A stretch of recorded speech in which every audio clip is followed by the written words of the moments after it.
All right, let's talk about coaching, one of my favorite subjects. And this really takes some thought for me to make this video because coaching is, I've been around it so long, being a player, being an actor, being a performer, being a speaker, and then looking for coaches for my kids.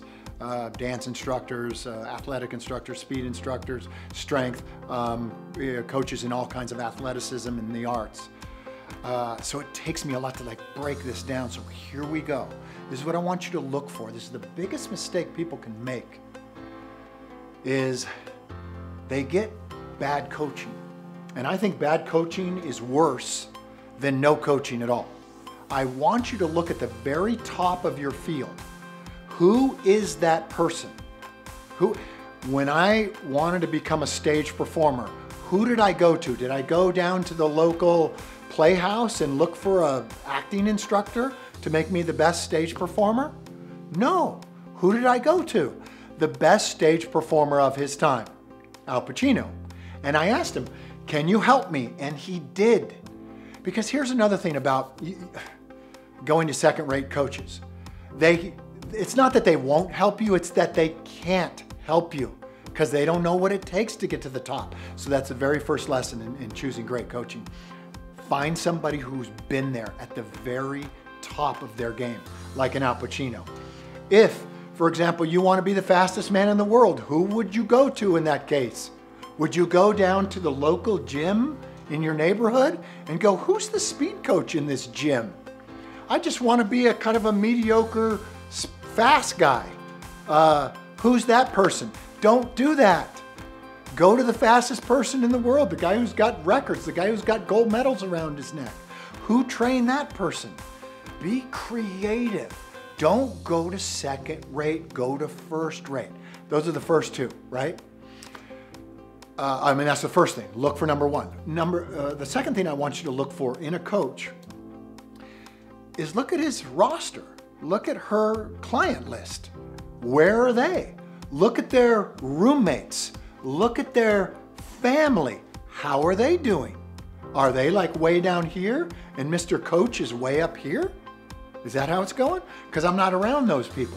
I want people who everyone around them goes to the very top because they're the standard bearer and they bring everyone with them. So look at their clients. Look who else has a gold medal around their neck. Look who else has been a roommate with them. Got it? So number one, go to the person who's been there in the arena. Number two, go to the person who has put people in the arena. And here's what I want you to look out for. This is number three. If this word ever comes out of their mouths, run away from them. And here's the word. Oh, we're going to take a shortcut today, right? There is no such thing as shortcuts. There is no such thing as prodigies. If the coach, this word comes out of his mouth, you know what? It's going to be hard work. This is going to be hard. This is going to take years.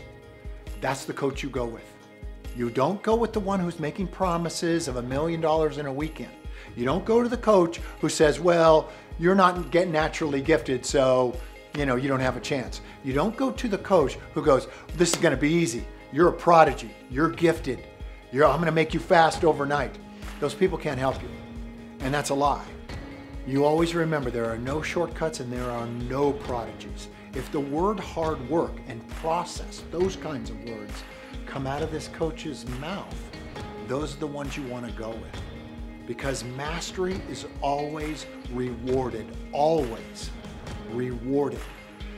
Be careful. Be careful of the person promising you these crazy things that take no hard work. Don't go with them. Here's one more thing I'll share with you about second-rate coaches.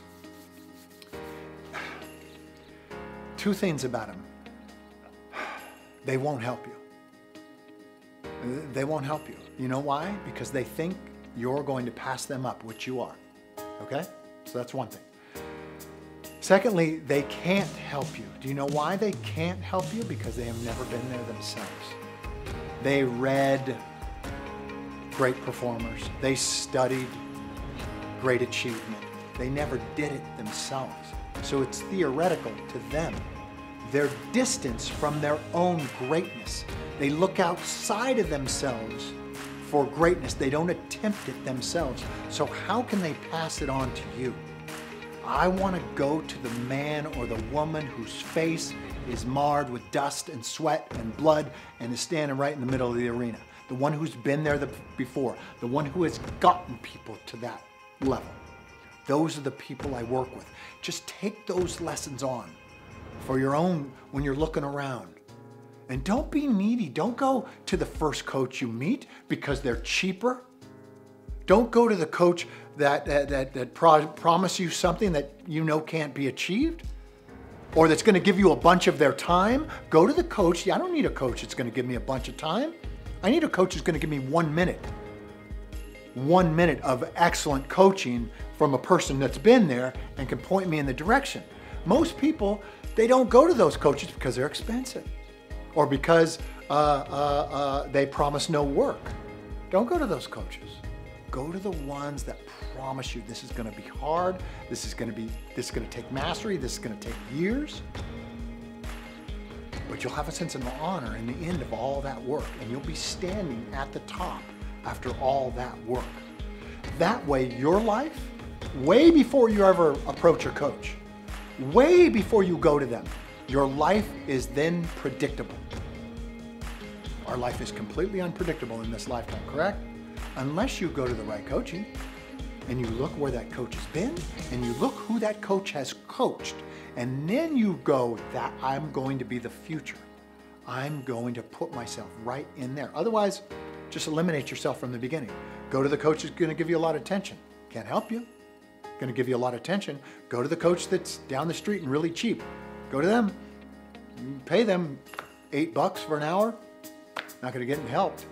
It's not going to work, right? Go to the top. Cannot stress this enough. Otherwise, don't have a coach. I'd rather you not have a coach. Isn't that funny? Go to the best. They always know. They're the most generous. They're going to give you the information because they've been there. And they're not afraid of you passing them up. Get out there and do it. Here's what I want you to do next. I want you to go over to boeason.com and I want you to download my free storytelling guide. And in there are all kinds of exercises to get you up on your feet, start developing and telling your story. You're also going to be the first to find out when a new video comes out, because the hardest thing about being the best and continuing to be the best is you have to be reminded of what is current. So you're going to be the first to know. We're going to keep you accountable. Go over to boeason.com. Continue to be the best.